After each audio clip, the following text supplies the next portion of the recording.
so, Jesaja word so in hoofblokke opgedeel. En hierso van Jesaja 42 tot by 50 is die gedeeltes of gedeelte in Jesaja wat eintlik gepraat word van die messiaanse deel, die messiaanse boek.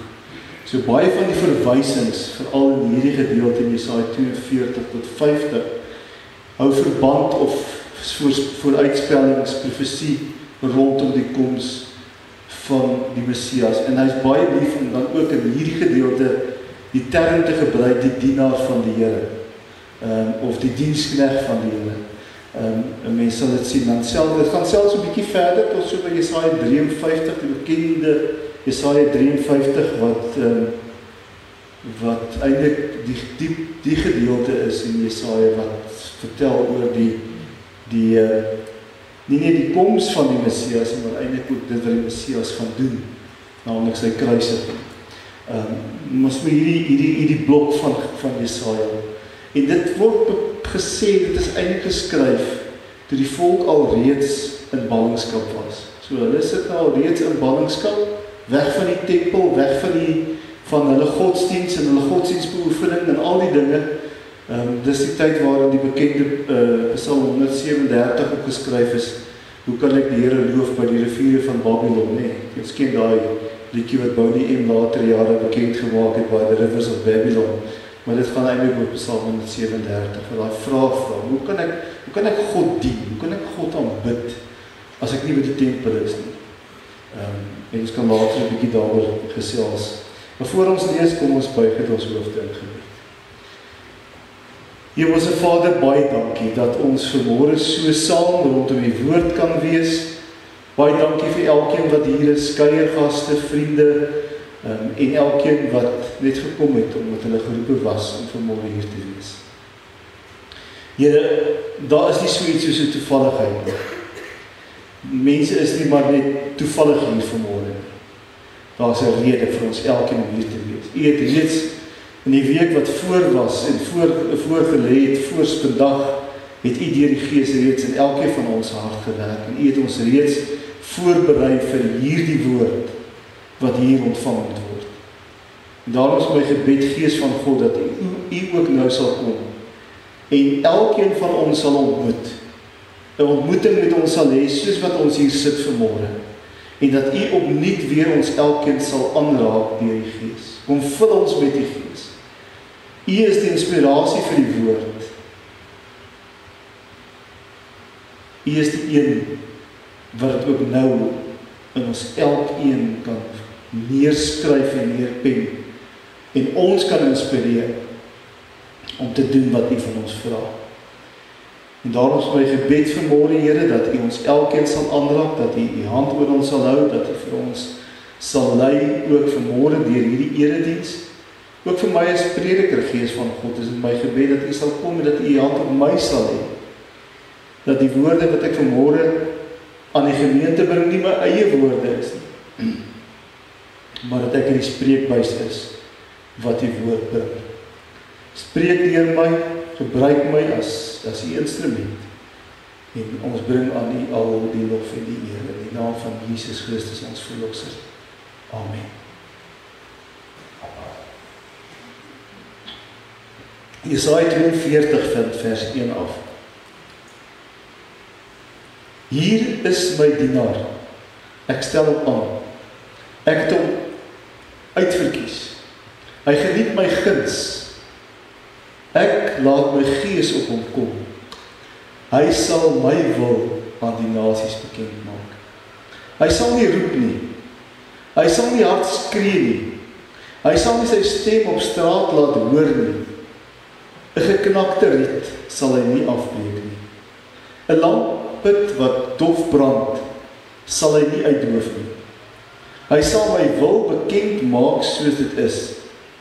Self sal hy ook nie uitgedoof of geknak word nie, totdat hy my wil op aarde gevestig het.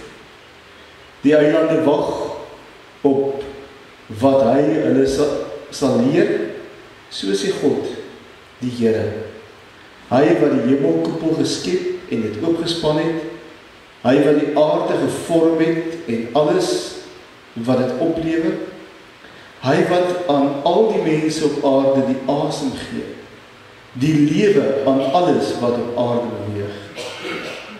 Ek is die Here. Omdat ek getrou is aan my verbond, het ek jou geroep. Ek hou jou vas, ek beskerm jou, en ek maak jou my verbond, ek maak jou my verbond met my volk. Ek maak jou my verbond met my volk.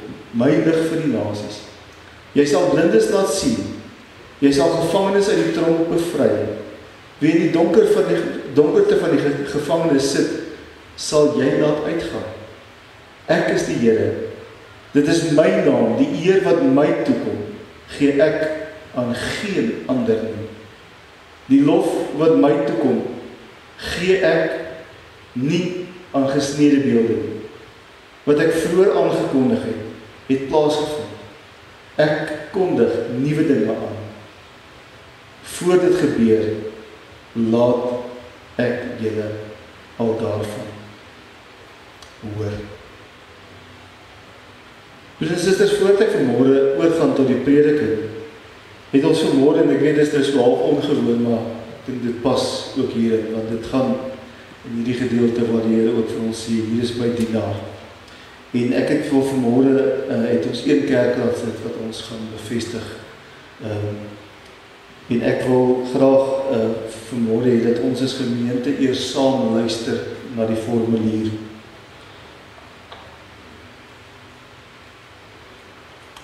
God het van die begin af mense geroep en diens gestel om sy koninkryk uit te bou. Net so het Jesus mense geroep om sy werk op aarde voort te sit. Sy woorde aan die disippels bevestig dit. Soos die Vader my gestuur het, so stuur ek julle ook. Dit staan in Johannes 20 vers 21. Diegene wat hy roep, word deur die Heilige Gees met gawes toegerus, sodat hulle hulle dienswerk kan doen en die gemeente kan opbou, sodat elke gelowige sy of haar funksie kan vervul. Kom ons luister weer net woord na daai vers. Diegene wat hy roep, word deur die Heilige Gees met gawes toegerus, sodat hulle hulle dienswerk kan doen en die gemeente kan opbou, sodat elke gelowige sy of haar funksie kan vervul. Het julle mooi gehoor? Dit het weer vir julle is. Kom ek lees dit weer. Diegene wat hy geroep het, word deur die Heilige Gees met gawes toegerus, sodat hulle hulle dienswerk kan doen en die gemeente kan opbou, sodat elke gelowige sy of haar funksie kan vervul. Hou dit asseblief. Ek het eintlik gesê, hou een hand op julle oor, sodat dit nie by die ander kant uitgaan verworde nie. Onthou dit asseblief. Wat die ampt van die ouderling betref, moet julle weet, dat die opbou en geestelike versorging van die gemeente aan julle sorg toevertrou word. Dit sluit sake soos huisbesoek, siekebesoek, lering, toerusting, pastorale versorging en leiding van klein groepbijeenkomste. Indien julle die gawe van lering ontvang het, moet julle ook die toerusting van die dooplidmate as deel van julle verantwoordelikheid neem. Behalwe die versorging en toerustingsfunksie neem julle ook verantwoordelikheid vir die regering van die gemeente. Dit beteken dat julle die gemeente duidelik moet lei in gehoorsaamheid aan die Bybel en die belydenisskrifte van die kerk. Die leiding wat julle moet gee sluit ook waar nodig die kerklike toerig. 'n Gemeente is natuurlik nie net na binne gerig nie, maar ook na buite. En die verantwoordelikheid vir God se koninkryk uit te brei, het die ouderling moet help toesien dat die laaste opdrag van Jesus gehoorsaam word. Wat die ampt van diaken betref, ons gaan dit vanmôre op diaken bevestig nie, so ek gaan nie vanmôre die ampt van diaken lees nie. Maar natuurlik weet ons dat die ampt van die diaken gaan oor die versorging. So mens daar in Handelinge 7 gaan lees, dan sien jy mens dat die eerste diakens is aangestel om die apostels te help om die versorging, die geestelike versorging en die fisiese versorging van die weduwees en die armes in die gemeente. Saam is ouderlinge en diakens, amptenare van die gemeente en verkies om in die gemeente diens te doen. Dis 'n groot verantwoordelikheid wat julle almal op julle neem, en die kerklaaslede wat reeds bevestig is, kan maar weer opnuut sal luister. In die Bybel is dit duidelik dat julle 'n lewende, 'n persoonlike liefdesverhouding met Jesus moet staan. Dat julle hele lewe hiervan sal getuig, dat julle ywerig sal meewerk aan die uitbreiding van God se koninkryk en dat julle julleself ook verder sal toerus om die werk waartoe julle geroep is nog beter te doen. Ek gaan nou vir Okkie vra om hier na vore te kom.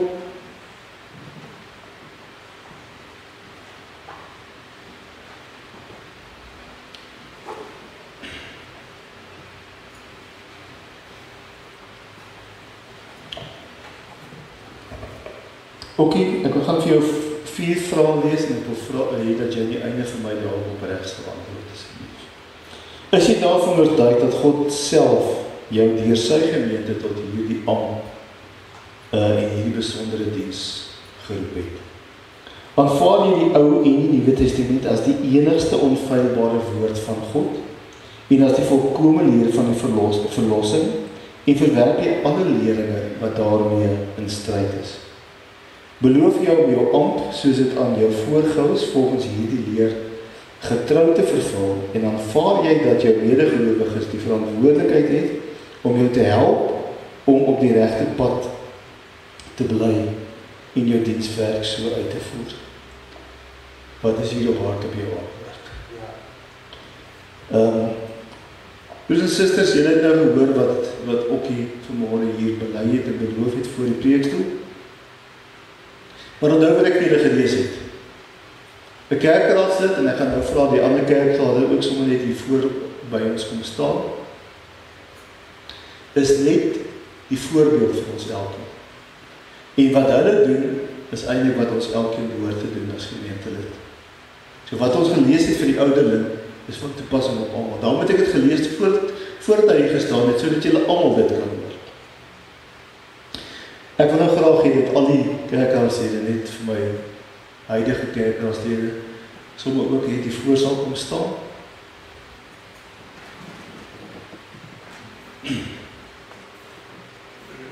Okkie, kom maar omdraai in die gemeente jou sien.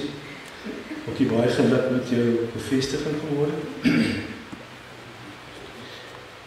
Julle kan kerkraadslede, maar ook julle hande op Okkert plaas vanmôre. En dan gaan ek vanmôre gebed doen vir hom. Hemelse Vader, baie dankie.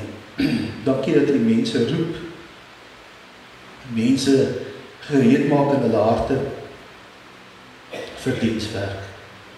En my gebed is vanmôre dat U ook U hand en die Gees op Okkert sal kom lê vanmôre, sodat dit wat U vir hom, waarvoor U hom geroep het, dat U hom ook die krag sal gee om dit te gaan doen. Maar so ook vir elkeen in die gemeente, Here. En daarom is wat die handeling wat ons vanmôre doen om op ons hande op Okkert te lê, is eintlik 'n teken van ons as kerkraad, maar ook U as God wat vir Okkert uitstuur in hierdie gemeente. Met 'n roeping, met 'n taak, met 'n funksie. Maar Here, dit is ook om elke lidmaat wat hier is vanmôre en ook wat nie hier is nie, daarom te herinner dat hy is maar net 'n voorbeeld. En soos wat U hom roep en stuur, so roep en stuur U ons elkeen. En mag U vanmôre deur die Gees Okkert kom vul, kom versterk, sodat hy waarlik in U naam as 'n diensknegt sal optree. Dit bid ek in Jesus naam. Amen. Baie dankie. Kom ons net terwyl ons hier by hom staan, kom ons sing ook vir hom, laat hier die seën op hom daar. En julle gemeente kan maar opstaan, as julle wil kan julle hand uitsteek na hom toe. Laat hier die seën op hom daar. uit Sion onderstraal, U wat beveel en dit geskied, wil Heer U seën oor ongebied. Baie dankie, julle kan maar weer gaan sit.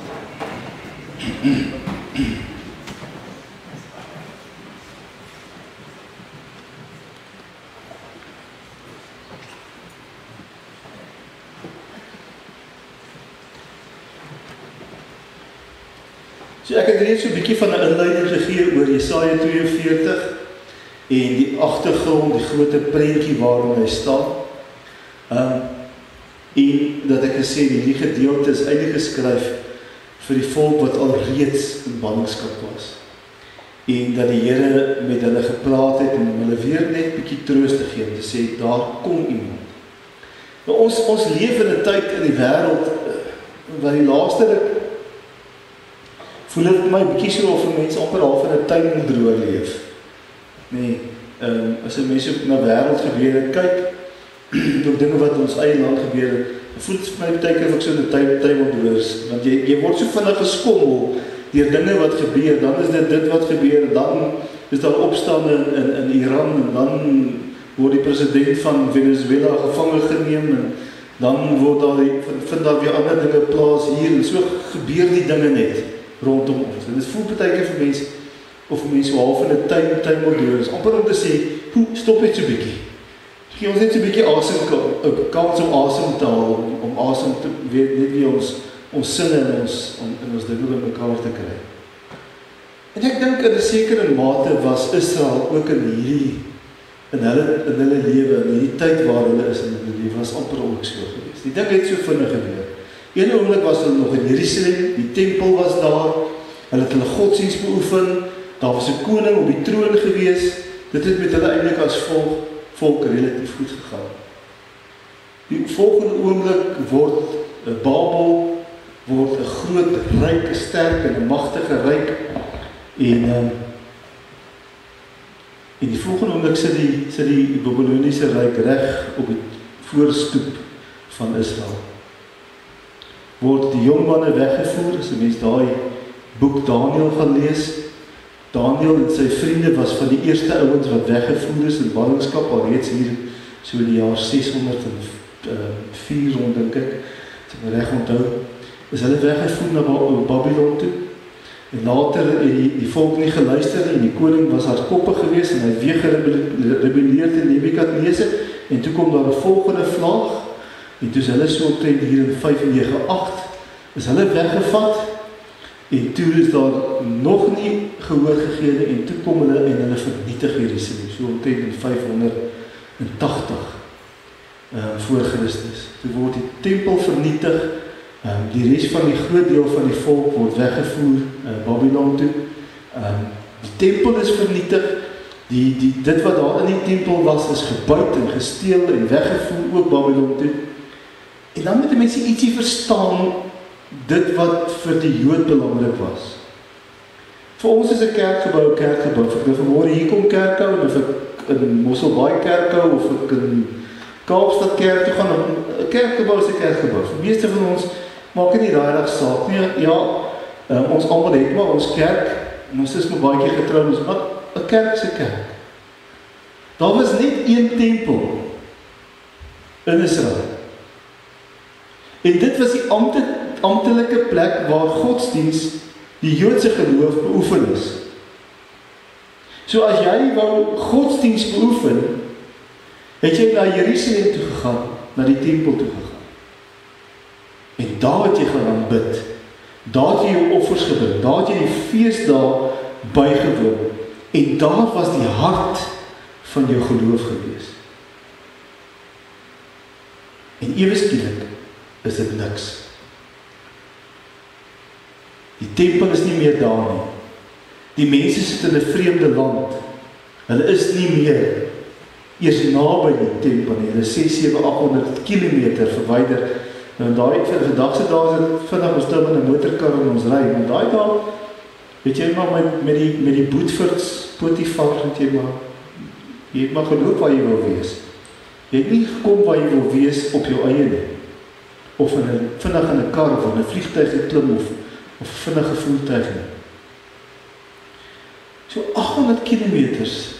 So 'n mens het 'n redelike paar dae. Ek onthou die dae wat ek nog gestap het. As jy so 12-13 kilometer op 'n dag gestap het met 'n stapsak, dan was jy redelik voddig geweest. Ek weet nie wie van julle het ooit bietjie hiking stap gedoen met 'n stapsak nie. Maar as jy so oor 'n naweek so 26-27 kilometer gestap het, dan was jy eintlik redelik voddig so aan die einde van die naweek. Kan jy onthou, wie van julle het ooit so gestap met 'n rugsak? Dis nog 'n tawwe ding, veral as jy jou eie rugsak moet doen.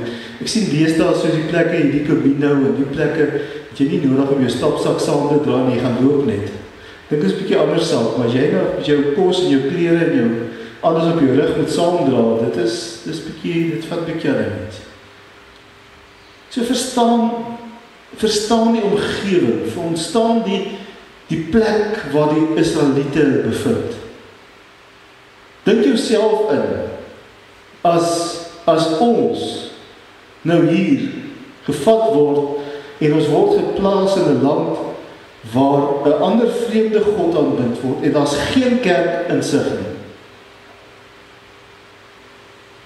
Ons het nog dalk makliker oorleef het want ons maar weer net 'n kerk begin het of ons sou net klein groepies begin het. Maar vir die Jood was God teenwoordig in die tempel. Onthou, gaan terug na Exodus 40 toe die tempel ingewy is.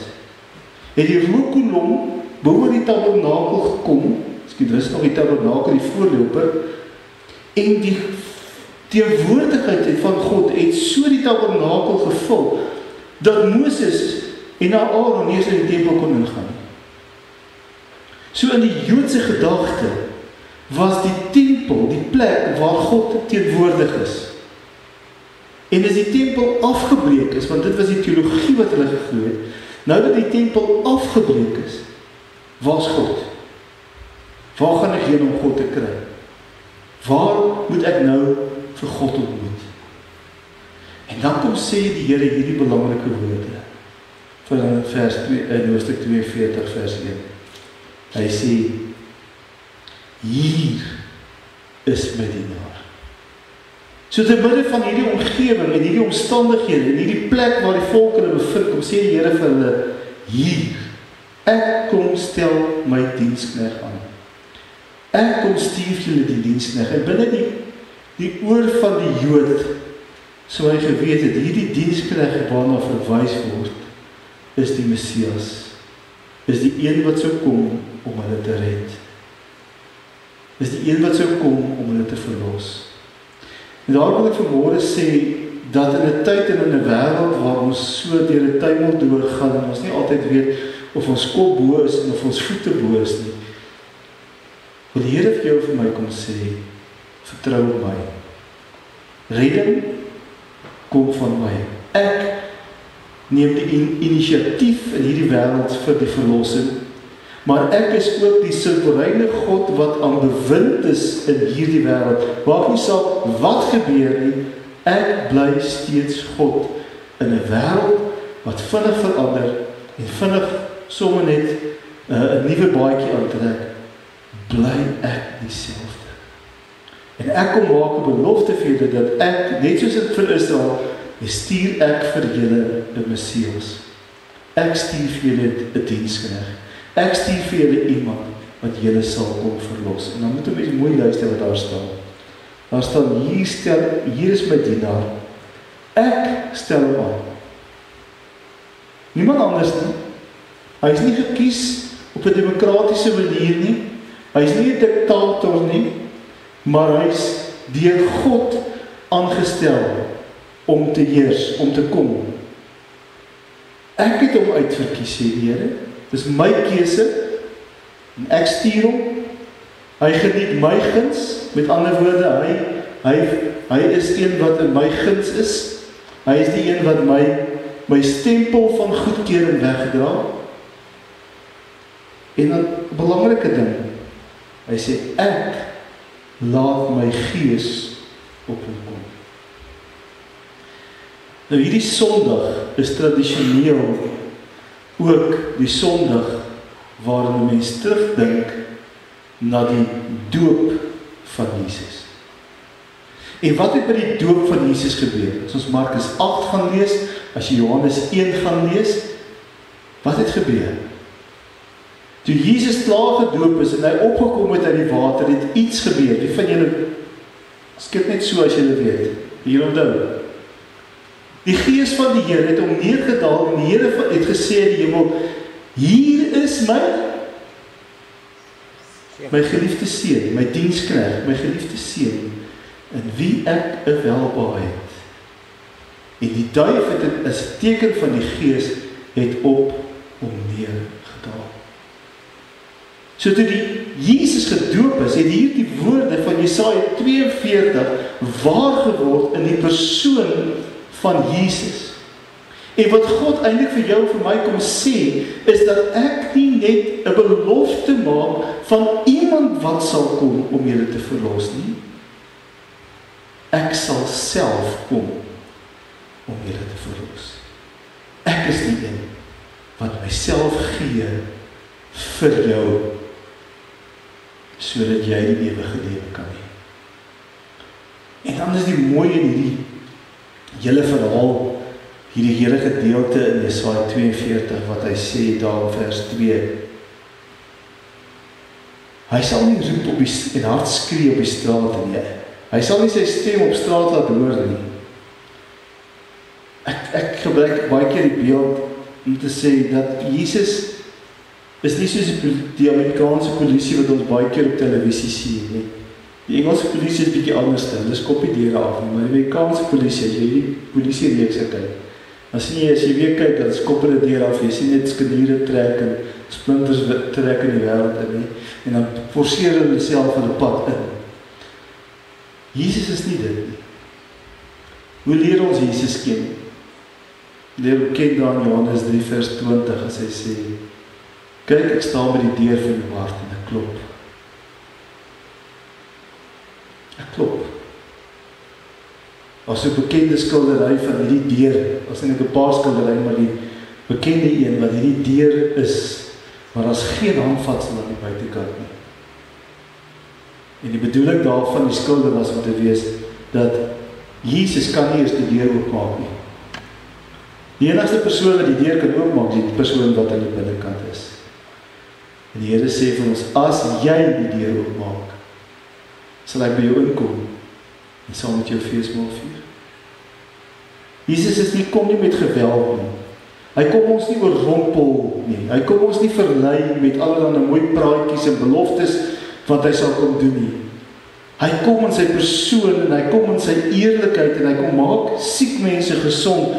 Hy kom dat hy 'n verlamde dogtertjie weer opstaan.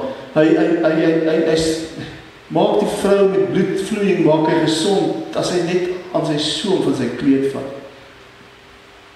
Hy jaag die duiwels uit daardie man legio uit, wat soveel duiwels gehad het, en hy maak hom gesond. Hy het gekom in sagtheid en in liefde. Maar ons moet dit nie ons moet nie hierdie sagtheid en liefde verstaan as sommer maar net 'n slapheid nie. Daar's 'n verskil tussen sag en slap. Want hierdie selfde Jesus het in die tempel ingegaan, 'n sweep gevleg, toe die mense die tempel verontreinig het, en wat gedoen? Die tafels omgegooi, mense uitgejaag, omdat hulle God se naam oneer aangedoen het.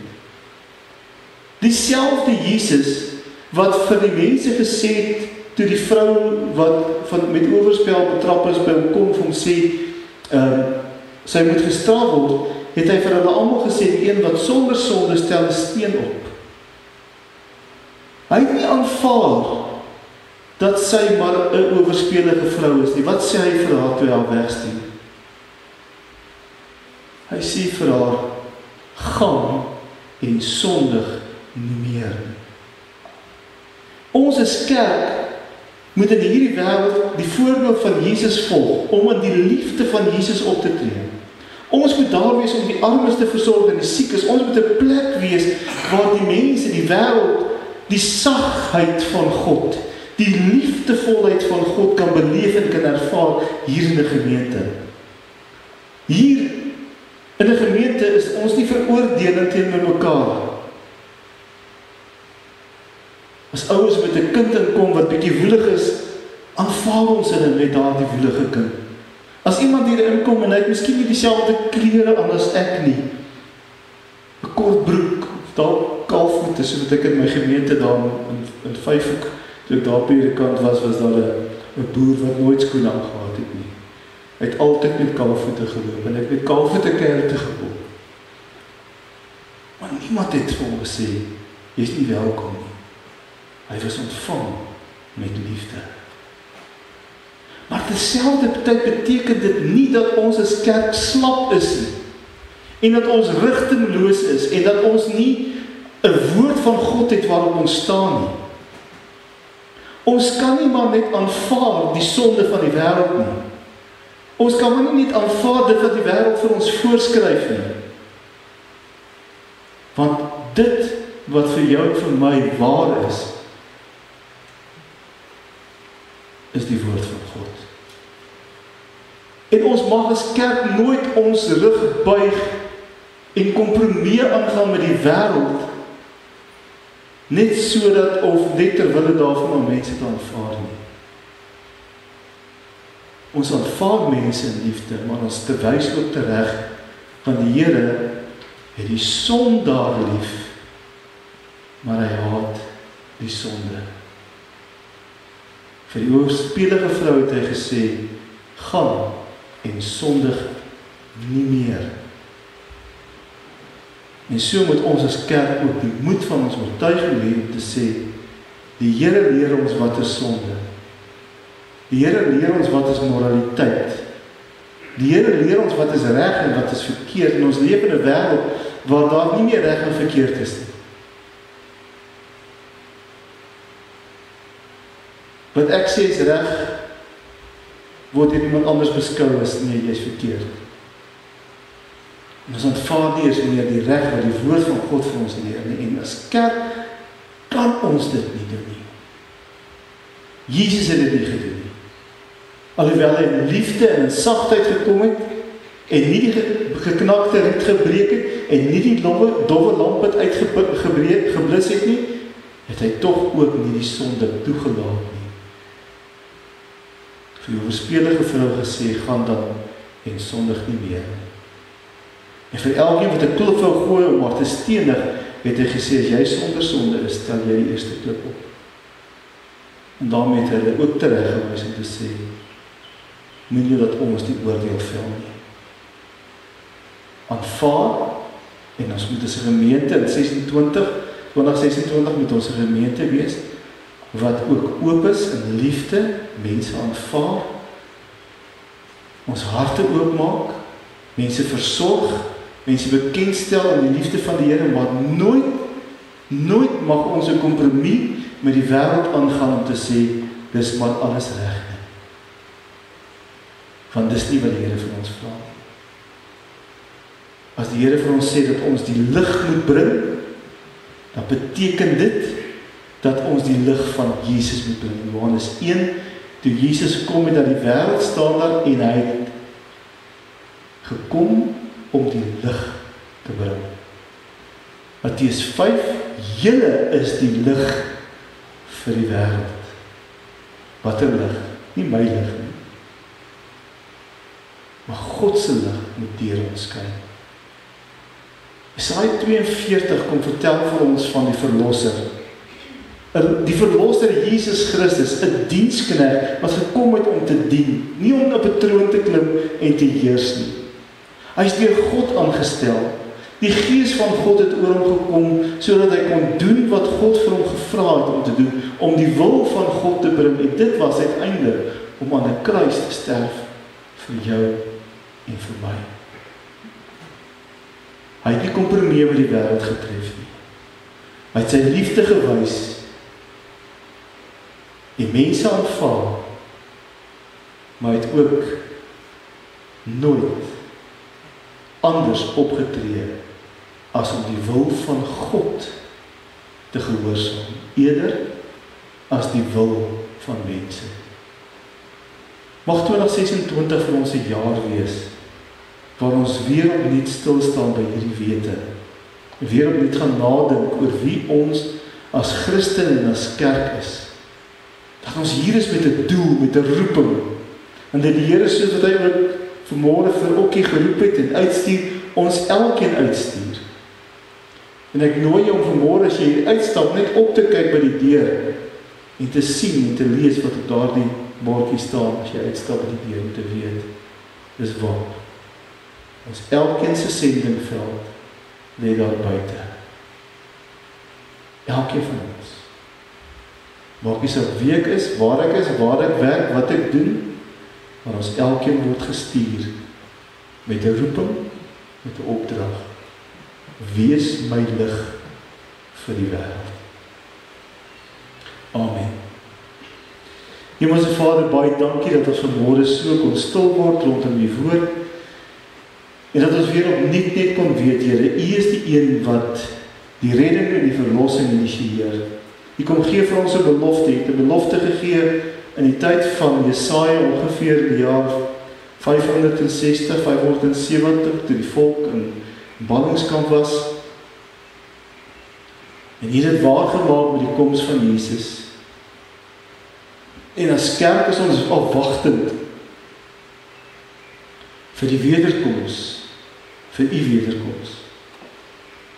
Sodat U dit wat U begin het met die eerste koms, sal herstel, sal ten volle klaar maak, sodat ons vir ewig by U kan wees. Here, mag gee dat ons as 'n kerk, 'n lewende kerk sal wees. 'n Kerk waar ons vir mekaar omgee, sonder om kompromie met die wêreld om te gaan. 'n Kerk wat lief is vir mekaar en mekaar aanvaar, sonder om vir een oomblik die woord van God uit ons hand te laat gaan. Vader, ek wil vanmôre ook intree, en ons weet van mense wat baie siek is. Ons dink aan Lina wat in die hospitaal is. Ons wil vir haar vanmôre weer aan die voete lê. Ons dink aan so baie. Ons dink aan haar dogter Cindy. Ek weet van Bertus wat by die huis is met waterkokkies, en vir 'n volwasse mens kan dit maar ook 'n baie gevaarlike siekte wees, en daarom wil ek ook vir hom vanmôre in die opdrag. Ons dink, en ons wil dankie sê vanmôre vir Tannie Leni wat hier by ons is, maar Here, ons dink ook aan haar, wat nie elke dag gesond is nie, en daarom wil ons ook haar in die opdrag. Ons dink aan Tannie Monica, en ook haar suster, wat ook op ons gebedslys is, en daarom wil ek ook vir hulle aan die voete kom neerlê. Ek wil vanmôre ook my eie dogter aan die opdrag, wat ons weet in hierdie week wat kom weer gaan vir chemoterapie. En daarom wil ons ook vir haar aan die opdrag vra, Here, dat U haar oral sal hou, haar sterk sal hou, ook in hierdie tyd. Dankie Here vir elke lidmaat, vir elkeen wat hier is. Dankie vir ons kinders. En mag U hand van seën op ons elkeen kom lê vanmôre. Dit bid ek in Jesus naam. Amen. Dus en susters, ek gaan voordat ons vanmôre aansit by die nagmaaltafel, het ons vandag so in die konsistorie gepraat oor, hier by ons vier ons elke Sondag die nagmaal. En dan weet ek vir baie mense is dit vreemd. Sê, maar hoekom vier julle elke Sondag nagmaal?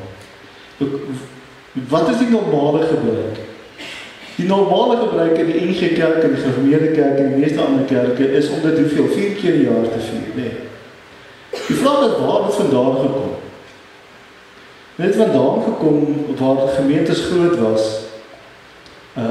Ons gemeente is amper alweer so groot, dat die leenhede is letterlik die verste in ons gemeente. Ek dink hulle moet soos 60 km hier te kom, dit is so ver die gemeente is. En in daai dae was die gemeentes groot geweest. So daar was een kwartaal of een Sondag eintlik in 'n kwartaal geweest, waar hulle gesê het, maar kom ons maak dit 'n groot geleentheid. Op daai naweek het die ouens op die kerkplein bymekaar gekom. Dis waar die kerkpleine vandaan kom. En op daai kerkplein het hulle uitgekamp. Die boere wat van ver af gekom het, die mense wat in die dorp was, het uitgekom en daar kategese gedoen, daar is trouwens gedoen, as daar ons trouwens gedoen word, daar's huwelikskategese gedoen, daar's 'n voorbereidingsdiens gedoen, die nagmaal is gedoen, en later in die middag is daar nog 'n dankseggende diens ook gehou. En dit was een naweek, waar alles wat gedoen moes word, is op daai naweek gedoen. Onder andere is die nagmaal ingestel, die nagmaal gebruik, want almal was nou daar. So het die gebruik en die tradisie eintlik ontstaan, dat die mense gesê het, maar ons hou 4 keer 'n Sondag, 4 keer 'n jaar hou ons nagmaal. Maar daar staan nêrens in die Bybel, daar's nie 'n gebruik in die Bybel, daar's nie 'n riglyn in die Bybel om te sê, jy moet net 4 keer die jaar nagmaal gebruik nie. Daar was ook nooit in die kerkorde van enige van die kerke, was daar 'n gebruik om te sê, jy moet 4 keer, net 4 keer die jaar nagmaal doen. Wat wel gevra is deur die synode, is dat elke gemeente ten minste 4 keer die jaar, en daarom moet jy verslag doen aan die ring, by die ringsitting, om te sê, ons het daarom ons 4 keer ons nagmaal gedoen. En so het die gebruik gekom, dat die mens 4 keer die jaar nagmaal het. Nou is dit vir mense vreemd, as 'n gemeente elke Sondag die nagmaal doen, of baie meer die nagmaal gebruik, maar dit hoort nie te wees nie. As ons die Handelinge gaan lees, dan sien ons elke keer as die gemeente bymekaar kom staan, dat hulle het saam die gemeenskaplike maal gevier, hulle het saam nagmaal gevier, en ander kos ook geëet, en dan het hulle voortgegaan met hulle dienste. So elke Sondag was die nagmaal gevier. So wanneer ons elke Sondag die nagmaal vier, is ons eintlik baie meer en baie nader aan die oorspronklike gebruik van Handelinge.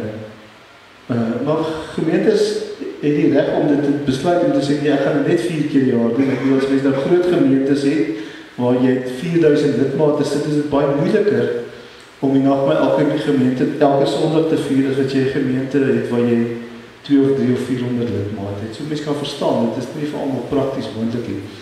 Alhoewel toe ons daar in Engeland was ons by die gemeente waar die kinders nou maar ingeskakel het. Met al die ander, jy sê nie daarvoor nie. Daai gemeente gee vir jou, as jy by die deur kom, so 'n klein fantastiese koppie, net so 'n klein koppietjie, en hy twee klappies bo. Die eerste klappie, as jy hom aftrek, maar seker 'n kwart van my pinkie se naal, is daar so 'n klein matsakoekie, net so klein, regtig, kleiner as 'n possie. En dis jou broodjie, en dan trek jy die tweede seël af, dan is die druiwesap wat onder dit is, en so word die nagmaal gestel. So tel die ander, jy sal glad nie, jy sal vir 5 van daai kelkies vra. Ekskuus dat ek net aan die ander se naam noem, myself van groot broodjies. So dis waar die gebruik vandaan kom. So dis nie verkeerd om met elke Sondag te hou nie. Dis nie rooms om met elke Sondag te hou nie. Dis eintlik maar 'n Bybelse gebruik gewees. Dis beteken nie dat gemeentes wat nie elke Sondag hou nou verkeerd is nie. Dit gaan oor prakties. So dit is nie vir 'n gemeente prakties nie. Vir ons as gemeente is dit prakties om dit so te doen. So ons doen dit so. Dan was daar nog 'n vraag geweest, en ek dink dis goed om mense oor daaroor gesels, is die vraag rondom kinders. Hoekom gebruik kinders die nagmaal? Of hoekom laat ons kinders toe? Nou, daar oor die jare het ons ook, was ons ook nou 'n bietjie skuldig, want die eintlike gebruik is dat kinders, nie alle kinders gebruik nagmaal. Maar as 'n kind en sy ouers toestemming vra, om te sê ek weet, en my kind weet waaroor die nagmaal gaan, en ek neem die verantwoordelikheid en my kind leer oor wat die nagmaal is, dan doen eintlik 'n egpaar of 'n familie doen dan aansoek vir die kind om nagmaal te gebruik, en wanneer die kerkraad daar besluit en sê hulle is goed, ons aanvaar kinders gebruik ook die nagmaal, daai kind kry dan ook toestemming om saam nagmaal te gebruik. So die gebruik het so 'n bietjie afgewater, maar eintlik moet ons maar weer vra en weer sê vir mekaar, as daar ouers is wat hulle kinders met saam nagmaal gebruik, dan moet hulle eintlik toestemming vra by die kerkraad, 'n briefie skryf en sê ons neem verantwoordelikheid en die kerkraad sal daaroor besluit en die kerkraad sal net goedkeuring gee daarvoor. So dis sommer net so twee vinnige goeders rondom die nagmaal wat jy nog gewonder het. En dis waarom ons elke Sondag die nagmaal gebruik en dis waarom kinders ook deel is van die nagmaal. En dit was besluit gewees van die algemene synode, as ek reg is, hier in 98 rond. So as my brein nog so vars is, die Alzheimer nog nie ingeskop het nie, dan dink ek is in 98 is die besluit geneem rondom kinders. Goed, ek nooi julle uit, kom asseblief en kom bedien julle self met die tekens van die brood en die wyn, die binnestukke, ofwel die amper binnestukke, die ligte, kom ek sê eers weer, die ligte kelkies is die druiwesap en die donkerder kelkies is die nagmaalwyn. Kom bedien julle self en dan is ook die dankofferkussies wat jy voor lê. Wanneer ons vanmôre so saam is, dan sien ons die nagmaaltafel, ons sien die brood, die wyn, en dit laat ons vanmôre dink aan die getrouheid van die Here. Die Here wat die inisiatief geneem het ook vir ons verlossing. Nie alleen die belofte gemaak het van 'n redder nie, maar self vir ons die verlossing gebring het in Jesus Christus. Hy is getrou. En maak nie saak wat in hierdie wêreld gebeur nie, hy sal getrou bly. Dis sy belofte. En daarom sê ons wanneer ons die nagmaal gebruik, dat die nagmaal is 'n teken van die Here se getrouheid en dis ook 'n seël. 'n Seël is die waarborg dat God getrou sal wees.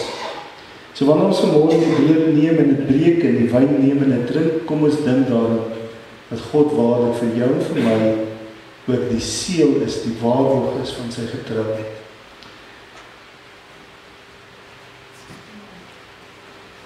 Wanneer ons die brood breek, dan breek ons dit in die wete, in die denke, dat hierdie die teken is van die liggaam van Christus, wat vir ons gebreek is aan die kruis.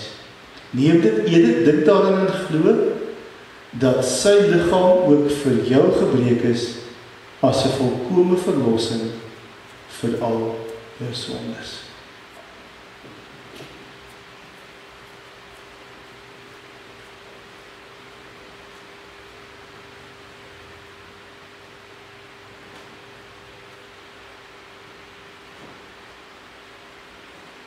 Nadat Jesus die brood gebreek het, het hy die beker geneem, die beker van danksegging, sy Vader gedank en vir die disippels gegee en gesê, die beker van danksegging is 'n teken van my bloed wat vir julle gevloei. Neem, drink, dink daarin en glo, dat my bloed ook vir jou gevloei het as 'n volkome verlossing vir al jou sondes.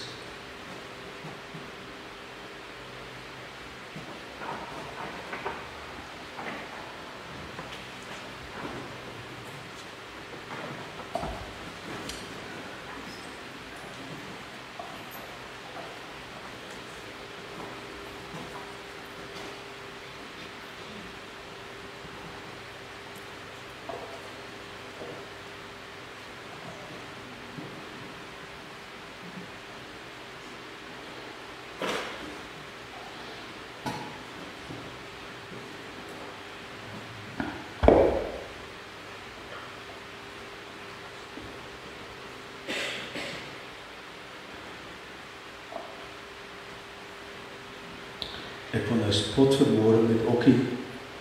En ek wil sê, hy was gister Saggeus, die kleine man in die boom. Vanmôre is hy hier by die nagmaaltafel, saam met feesmaaltyd vier met Jesus. Ek spot nou so, want hy was gister nog in 'n boom om takke af te sny. So op sy ouderdom sien hy nog kans vir baie dinge.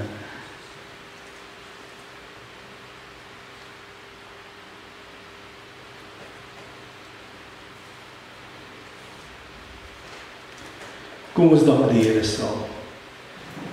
Hemelvader, aan U bring ons al die lof en die eer, die tekens wat ons vanmôre hier sien, is net die tekens van liefde. Die tekens van die omgee, die tekens van sorg. En dit wat ons hier sien, Here, sê vir ons wie U is. Sê vir my watter God ons aanbid. Nie 'n God wat ver is en wat op 'n afstand is nie, maar 'n God wat vir ons lief is en vir ons omgee. En dankie Here dat ons vanmôre kan kom as 'n gemeente en ook saam U naam kan verheerlik, U naam kan grootmaak, U lof kan besing. En dankie Here dat U vir ons U liefde kom bewys op soveel maniere. Mag ons lewens verteken van lof en aanbidding aan U wees, ons hemelse Vader. Amen. Kom ons ontvang vanmôre die seën van die Here en ons gaan ons in sy vrede.